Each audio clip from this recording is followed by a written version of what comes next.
धमधा में साधना न्यूज के संवाददाता ने मंडल अध्यक्ष रोहित सिंह राजपूत से बजट पर खास बातचीत की है। जहां अध्यक्ष रोहित सिंह राजपूत ने इस बजट को सर्वहारा वर्ग के लिए वरदान बताया। उन्होंने कहा कि मोदी की गारंटी के तहत पूरे देश में चौमुखी विकास हो रहा है। यह बजट देश की तरक्की और नए भारत के निर्माण में महत्वपूर्ण भूमिका अदा करेंगे।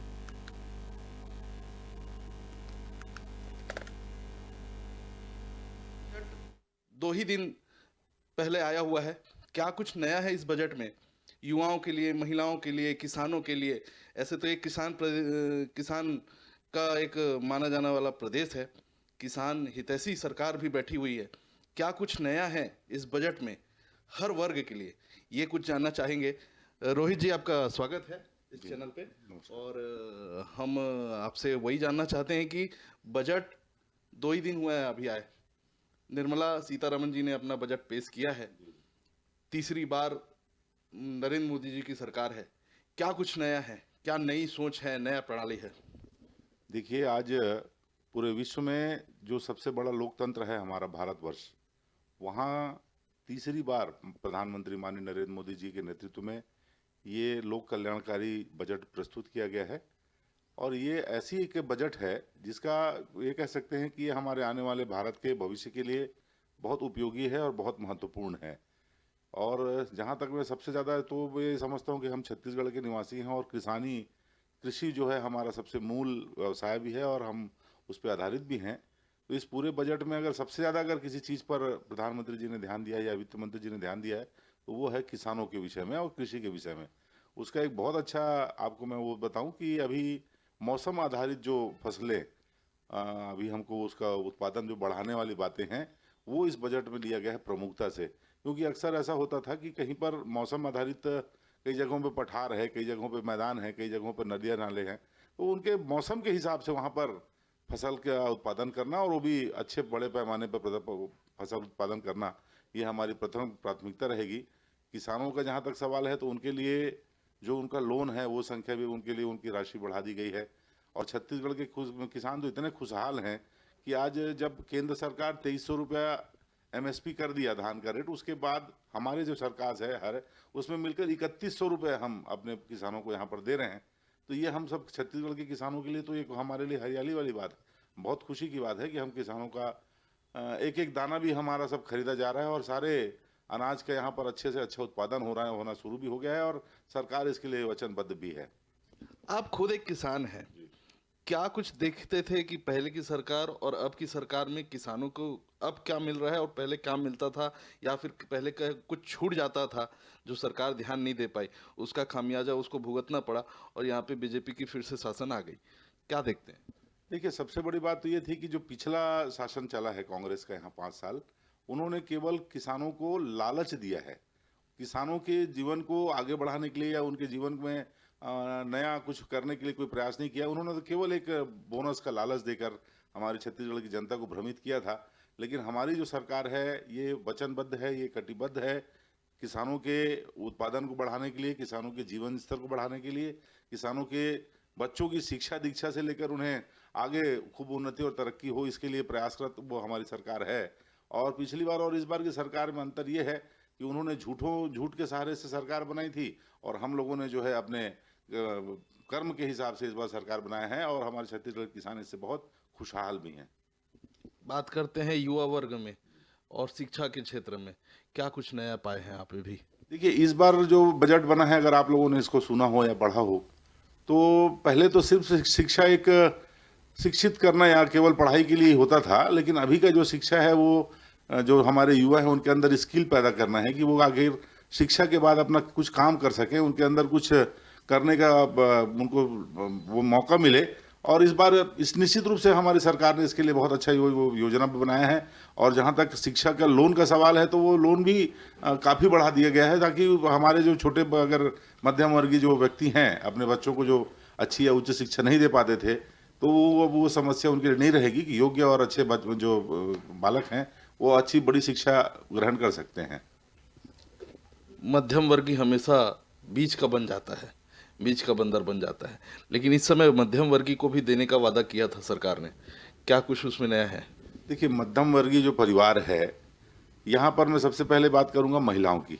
तो महिलाओं का जो है सबसे ज़्यादा ध्यान हमारी भारतीय जनता पार्टी की सरकार और हमारे केंद्र की सरकार ने रखा है। जैसे कि आप लोग जान ही रहे हैं कि छत्तीसगढ़ में प्रति माह 1,000 रुपये प्रति महिला को उनको दिया जा रहा है। इसके अलावा उनके लिए ही सबसे ज़्यादा पहले प्रयास होता है कि उनके लिए आवास बना दिया जाए। इस बार जैसे कि प्रधानमंत्री जी ने खुद ही कहा है और हमारे बजट में भी है कि प्रधानमंत्री आवास सबसे पहले हमारी प्राथमिकता है कि किसी मध्यम वर्गीय परिवार जो घर ना बना सकता हो उसको सरकार सहयोग करके उसके लिए प्रधानमंत्री आवास बनाएगी। और स्वास्थ्य, शिक्षा, ये सब चीज़ें तो ही हैं। विशेष रूप से जो आज महिलाओं को सबसे ज़्यादा आकर्षित करता है वो है सोना, और सोना की जो कीमत है वो अभी हमारी सरकार ने कम किया है। तो ये हमारे मध्यम वर्गीय परिवार जो अपने बेटियों को शादियों के लिए जो एक ख्वाब रखते हैं और उनको रहता है कि अपने बच्चों को कुछ उपहार दे सके, तो ऐसी स्थिति में सोने का जो मूल्य है वो कम करके, ऊपर से अगर आप गौर करें तो पिछले 5 वर्षों में मध्यम वर्गीय परिवार जो मोटरसाइकिल आदि जो वाहन चलाते हैं, इनके लिए हमेशा पहले की सरकारों में ऐसा होता था कि हर 2, 4, 8 दिन में उसके पेट्रोल की कीमतों में बहुत वृद्धि होती थी। लेकिन पिछले 5 वर्षों से आप अगर गंभीरता से भी देखें और समझें भी तो कोई इस पेट्रोल डीजल की कोई ज़्यादा बढ़ोतरी नहीं हुई है। उसके साथ ही साथ अभी गैस सिलेंडरों में भी जो सब्सिडी देने वाली बात है वो भी हमारे मध्यम वर्गीय परिवार के लिए बहुत उपयोगी है। आप बात किए आवास योजना की। शहरी विकास में अभी तो आवास योजना का संचालन कर रही है सरकार। नगरीय निकायों में आवास योजना का नया फॉर्म पास हो रहा है, वहाँ पैसा आ रहा है। अभी तक के ग्रामीण इलाकों में भी चालू नहीं किया गया है। क्या कारण हो सकता है, मुख्य कारण? क्योंकि मुख्य आधार तो ग्रामीण थे। जी, इसके लिए तो मैं यही कह सकता हूँ कि शायद अभी बजट अभी बना है, इस कारण राशि का कुछ अभाव रहा होगा। अब वो राशि पर्याप्त रूप से बजट के बाद ग्राम पंचायतों में और जो भी जनपद पंचायतों में भेज दिया जाएगा, तो निश्चित रूप से आने वाले 1-2 महीने में कार्य बहुत तेजी से प्रारंभ हो जाएगा। स्वास्थ्य सुविधा को अगर लेके बात करें कि एक छोटा सा महामारी डायरिया भी पूरे छत्तीसगढ़ को अभी हिला के रख दिया है, तो स्वास्थ्य सुविधा दुरुस्त होनी चाहिए, और इसमें क्या इजाफा किया गया है अभी सरकार के द्वारा? देखिए, सरकार ने इस स्वास्थ्य के लिए तो सबसे ज़्यादा ध्यान दिया था। आप लोगों को शायद बिल्कुल इस बात को समझा भी है कि आज हर घर स्वच्छता की ओर चल रहा है। हर घर में शौचालय बना हुआ है, और जहाँ तक स्वच्छता के लिए तो पूरे देश में एक अभियान ही छिड़ा हुआ है।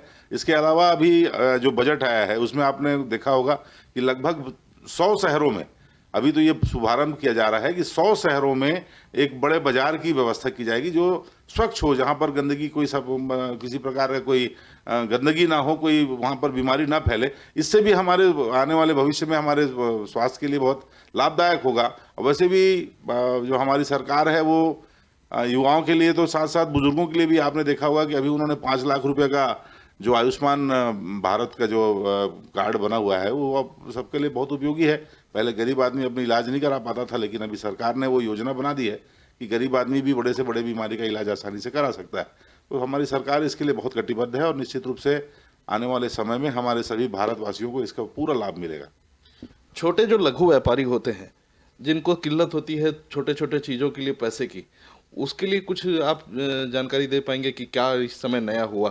देखिए, इस बार जानकारी तो आपको भी है इस बात की कि अभी वो जो मुद्रा लोन है उसको भी बढ़ा दिया गया है। जो छोटे किसान या छोटे जो व्यापारी होते हैं जो अपने व्यापार को बढ़ाना चाहते हैं लेकिन रुपयों के अभाव में वो नहीं कर पाते हैं, तो इस बार हमारी सरकार ने उस बजट में उनके लिए राशि को बढ़ा भी दिया है ताकि वो अपना अच्छा व्यापार कर सकें। तो लघु उद्योग व्यापारियों को भी इससे बहुत लाभ होने वाला है। उसमें ब्याज की भी कमी की गई है सर? जी, ब्याज भी बहुत कम है और काफ़ी वो राशि उनको जो है बढ़ा दिया गया है।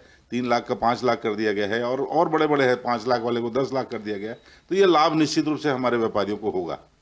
वहीं पे देखा जाए तो कांग्रेसियों का ये कहना है कि इतना बड़ा छत्तीसगढ़ 10 सीटें जीत कर आए, लेकिन 10 रुपया तक के नहीं मिला इस बजट में छत्तीसगढ़ को। देखिए, कांग्रेसियों का तो काम है उनका कि वो लोग को विरोध करना है, लेकिन छत्तीसगढ़ के लिए केंद्र सरकार ने क्या किया है ये छत्तीसगढ़ वासी जान रहे हैं। आज अगर आप देखेंगे वंदे भारत ट्रेन जो है वो हमारे छत्तीसगढ़ में बिलासपुर से प्रारंभ होकर और दिल्ली तक वो जाने वाली है। जो अब सफ़र करने के लिए हम लोग को 24 घंटा लगता था, अब वो सफ़र हमारा 12 घंटे में भी पूर्ण हो जाएगा।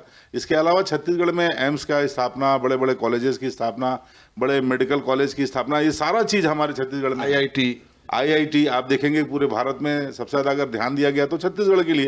ये छत्तीसगढ़ जैसे राज्य में एक IIT का निर्माण कर देना, ये तो बहुत बड़ी बात है। और आने वाले समय में तो और बहुत सारी स्कीम हमारे छत्तीसगढ़ के लिए लागू होगी। निश्चित रूप से हमारे कांग्रेसियों के पेट में दर्द होना स्वाभाविक है। अगर छत्तीसगढ़ की बात करते हैं तो तत्कालीन मुख्यमंत्री विष्णु देव ने इस समय बस्तर एरिया को भी प्राथमिकता दी है, और इसमें कैसे दिखते हैं, कैसे प्राथमिकता दी है, किन किन चीज़ों में ग्रोथ वहाँ पे दिखता है आपको? देखिए, छत्तीसगढ़ का जो मूल निवासी है वो हमारा वनांचल के निवासी जो हैं वो हैं, लेकिन इतने वर्षों में भी उनका जो वास्तविक में विकास होना चाहिए था वो हो नहीं पाया है।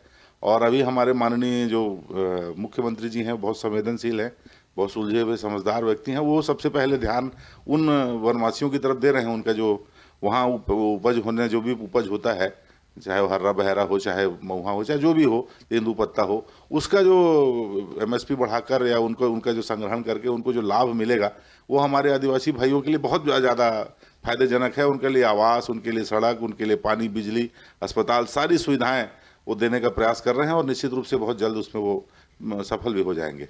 छत्तीसगढ़ का सबसे अहम जिला है दुर्ग जिला, और उस दुर्ग जिले का एक अहम हिस्सा है धमधा ब्लॉक। यहाँ क्या नया है आपके लिए, इस सरकार के लिए, और क्या बड़ी चुनौती रहेगी, क्या कुछ यहाँ पे चाहिए जो आप सरकार से मांग करना चाहते हैं? देखिए, ये मैं धमधा का निवासी होने के नाते बताना चाहता हूँ कि पिछले जब से हमारा छत्तीसगढ़ सरकार बना है, उसके बाद से छत्तीसगढ़ जब राज्य बना है उसके बाद से हमारे क्षेत्र का विकास जो है वो कई गुना हुआ है। आज अगर आप यहाँ के ग्रामीण क्षेत्रों में जाएं तो पहले एक समय था कि वहाँ पर आपको साइकिल से भी जा पाना आपके लिए संभव नहीं था। आज आप फर्राटेदार गाड़ियों में उस गांव तक पहुँच सकते हैं। इससे सारी चीज़ें, मतलब वो अगर सड़क बन गया है तो निश्चित रूप से उस गांव में आवागमन का साधन संसाधन बढ़ गया और उससे उस गांव का रोजगार और व्यापार में भी काफ़ी उन्नति तरक्की हुई है। स्वास्थ्य के दृष्टिकोण से भी देखें, शिक्षा के भी दृष्टिकोण से देखें, और कई हमारे नए कॉलेजेस भी यहाँ खुल गए। हाँ, ये निश्चित है कि हमारे क्षेत्र में अभी रोजगार के लिए कोई ऐसा वो नहीं बन पाया है, कोई योजना नहीं बन पाई है जिससे क्षेत्रीय जो लोग हैं उनको व्यापार से कहने का मतलब मेरा उनके लिए नौकरी, ऐसा कोई जैसे सरकारी कोई संस्थान या ऐसा कोई चीज़ यहाँ नहीं खुल पाया है। और आने वाले समय में हम चाहेंगे कि यहाँ पर कोई ना कोई बड़ी फैक्ट्री या बड़ा कोई उत्पादक वाला कोई प्लांट बन जाए ताकि हमारे लोकल लोगों को भी अच्छी नौकरी मिले।